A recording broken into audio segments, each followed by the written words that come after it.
अगर रोज़ रोज़ वही बोरिंग सब्जियां खाकर थक चुके हैं तो परेशान होने की बिल्कुल भी ज़रूरत नहीं है। आज दो ऐसी चीज़ों को मिलाकर यह सीक्रेट और ढाबा स्टाइल रेसिपी बनाई है जिसे खाकर कोई बता नहीं पाएगा कि इसे घर पर बनाया गया है। गारंटी है एक बार यह तरीका देख लिया आपने तो पुरानी सारी रेसिपी भूल जाएंगे। तो बिना स्किप किए देखिए यह मैजिकल तरीका। चलिए रेसिपी शुरू करते हैं। इस रेसिपी के लिए हम यहाँ पर लेंगे 1 कप चने का दाल। चने की दाल को हम आधे घंटे के लिए भिगो देंगे और यहाँ पर आप देख सकते हैं चने का दाल जो है अच्छे से भीग गया है, ये सॉफ्ट हो गया है। इसे हम 2 से 3 बार पानी से धो लेंगे।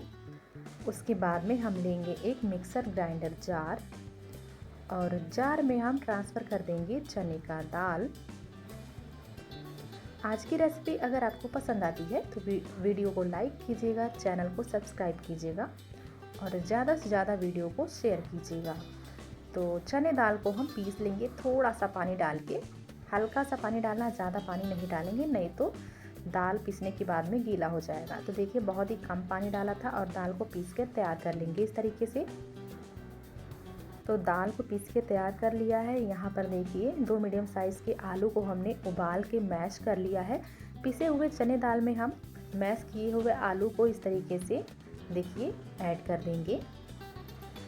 इसके साथ ही अब इसमें हम कुछ मसाले डालेंगे। 1/4 चम्मच काली मिर्च पाउडर डाल दिया है। 1 छोटा चम्मच तीखा लाल मिर्च पाउडर डालेंगे थोड़ा सा चटपटे स्वाद के लिए। और 1/4 चम्मच डालेंगे जीरा पाउडर। इसके साथ ही इसमें डालेंगे एक छोटू सा चम्मच का वो हल्दी डालेंगे, बहुत ही छोटा सा चम्मच लिया है हमने। और इसके बाद में हम इसमें डालेंगे बारीक कटे हुए हरी मिर्च और इसके साथ ही इसमें डालेंगे चॉप किए हुए प्याज। थोड़ा सा नमक डालेंगे और 1/4 चम्मच डालेंगे गरम मसाला पाउडर। इन सारे मसालों को अच्छी तरीके से हम मिक्स कर देंगे पीसे हुए दाल और आलू के साथ में बढ़िया तरीके से मिक्स करेंगे और इसे रखेंगे साइड पे। अच्छे से इसे मिक्स करेंगे। इसके बाद में यहाँ पे लेंगे ताज़ा और फ्रेश दही। दही घर का बनाया हमने इस्तेमाल किया है, ज़्यादा खट्टी दही मत लीजिएगा। और अब हम दही को एक छोटे से बाउल में इस तरीके से ट्रांसफ़र करेंगे। दही का क्वांटिटी है वही 4 से 5 चम्मच हमने दही लिया है क्वांटिटी में। और दही को अच्छे तरीके से मिक्स करेंगे ताकि इसमें जो गुठलियाँ हैं ना दही में, ये अच्छे से मिक्स हो जाए और दही एकदम स्मूथ हो जाए। अच्छे से मिक्स करेंगे। फिर इसमें मसाले डालेंगे। 1 चम्मच हल्दी पाउडर, 1 छोटा चम्मच लाल मिर्च पाउडर और 1.5 चम्मच डाल दिया है धनिया पाउडर।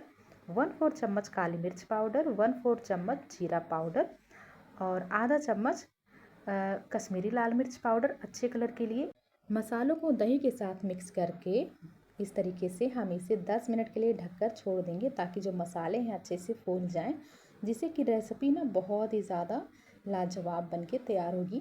जो हमने चने दाल और उबले हुए आलू का जो मिश्रण बनाया था ना मसाले डाल के, उसमें से थोड़ा सा पोर्शन लेंगे उस मिश्रण में से और इस तरीके से टिक्की का इसे शेप देंगे। तो देखिए दूसरा टिक्की भी बना के आपको दिखा रही हैं मम्मी। ये देखिए हाथों में थोड़ा सा मिश्रण लीजिए और इसे अच्छे से लड्डू का शेप बना लीजिए और बस हाथों से इसे प्रेस कर दीजिए। बन गया ना टिक्की, ये देखिए। तो बहुत ही आसान तरीके से आप भी बना सकते हैं। सारी टिक्की को बनाकर तैयार कर लेंगे।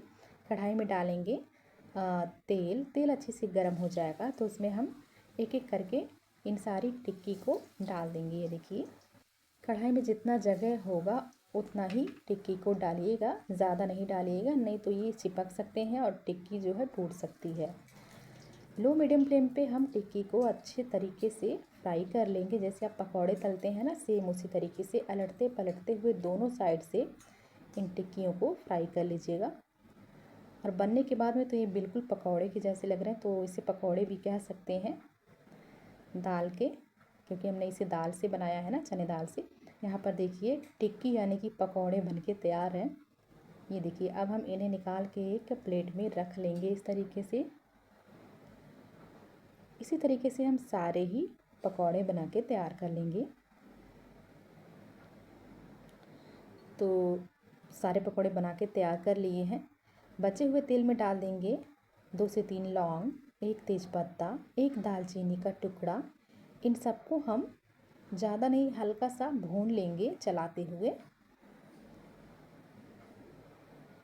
तकरीबन 10 से 15 सेकेंड के लिए हम इन सबको भून लेंगे, खड़े मसालों को। उसके बाद में इसमें हम डालेंगे चॉप किए हुए प्याज। एक मीडियम साइज़ के हमने प्याज लिए थे।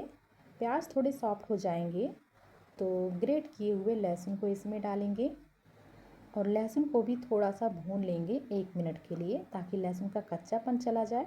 प्याज भी भून जाएंगे तब तक। ये देखिए प्याज भून गए हैं, तो इसमें डाल देंगे मसाले जो हमने दही के साथ में मिक्स करके रखे थे।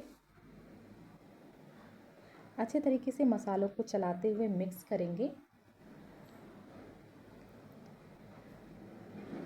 और अब हम इसमें डालेंगे स्वाद के अनुसार नमक। तो आप जितना नमक खाना पसंद करते हैं, कम या ज़्यादा, अपने हिसाब से नमक डाल दीजिएगा। उसके बाद में मसालों को चलाते हुए मिक्स कर दीजिएगा और मसालों में ऑयल सेपरेट होने तक मसालों को भून लीजिएगा। यहाँ पर आप देख सकते हैं मसाले बहुत ही बढ़िया तरीके से भुन गए हैं। मसाले में देखिए तेल सेपरेट होने लगा है, मसाले भुन चुके हैं बहुत ही बढ़िया तरीके से। इस टाइम पे मसालों से बहुत ही बढ़िया खुशबू आ रही है। तो ग्रेवी के लिए इसमें पानी डाल देंगे। तो जितना आपको ग्रेवी बनाना होगा आप अपने हिसाब से पानी डाल दीजिएगा। पानी डालने के बाद में अच्छे तरीके से हम ग्रेवी को चला देंगे और ढक्कन लगाकर हम इसे पकाएंगे उबाल आने तक। तो ग्रेवी को चेक कर लेते हैं और आप देख सकते हैं ग्रेवी के अंदर उबाल आने लगा है। तो इसमें हम डालेंगे थोड़ा सा चटपटा स्वाद के लिए गरम मसाला पाउडर। उसके बाद में हम ग्रेवी को फिर से चलाते हुए अच्छे से मिक्स करेंगे और ढक्कन लगाकर फिर से पकाएंगे 1 से 2 मिनट के लिए, ताकि जो गरम मसाला है ना वो भी पक जाए अच्छे से। तो 2 मिनट हो चुके हैं गरम मसाला डालने के बाद में। अब हम इसमें डालेंगे पकौड़े जो हमने तल कर रखे हैं, टिक्कियाँ जो हमने बना के रखी है ना, इन सबको हम ग्रेवी के अंदर डाल देंगे। अच्छे तरीके से चलाते हुए मिक्स करेंगे और ज़्यादा नहीं, हम इसे पकाएंगे 5 से 7 मिनट के लिए मीडियम फ्लेम पे ढक्कन लगाकर। उसके बाद में दिखाते हैं इसका फाइनल लुक। और आप देख सकते हैं फ्रेंड्स, सब्ज़ी ऑलमोस्ट बनकर तैयार है। बहुत ही टेस्टी, चटपटी, चटकारेदार, बहुत ही लाजवाब सब्ज़ी बनकर तैयार है। तो ये लीजिए हमारी सुपर टेस्टी और सीक्रेट रेसिपी बनकर तैयार है। सोचिए जब दिखने में यह इतनी लाजवाब है तो खाने में कितनी ज़बरदस्त होगी। अगर आपको भी यह रेसिपी देखकर मुंह में पानी आ गया हो तो वीडियो को एक प्यारा सा लाइक ज़रूर करें और चैनल को अभी सब्सक्राइब कर लीजिए, वरना ऐसी ही सीक्रेट, राजदार और मज़ेदार रेसिपी आपसे मिस हो जाएंगी। तो चैनल को सब्सक्राइब करने के बाद में बेल आइकन को ज़रूर प्रेस कर लीजिए, ताकि हमारी आने वाली रेसिपी वीडियोस आपसे मिस ना हो। तो इस तरीके से आप भी आलू और चने दाल की सब्ज़ी बनाकर सिर्फ 2 चीज़ों से मिलाकर आप इस सब्ज़ी को बना सकते हैं। इस सब्ज़ी को बनाकर आप चावल, रोटी, पूरी, पराठे, नान, जीरा राइस, प्लेन राइस, पुलाव किसी के साथ भी खा सकते हैं। सभी के साथ में ये बहुत ही टेस्टी लगती है। रेसिपी कैसी लगी कमेंट करके बताइएगा।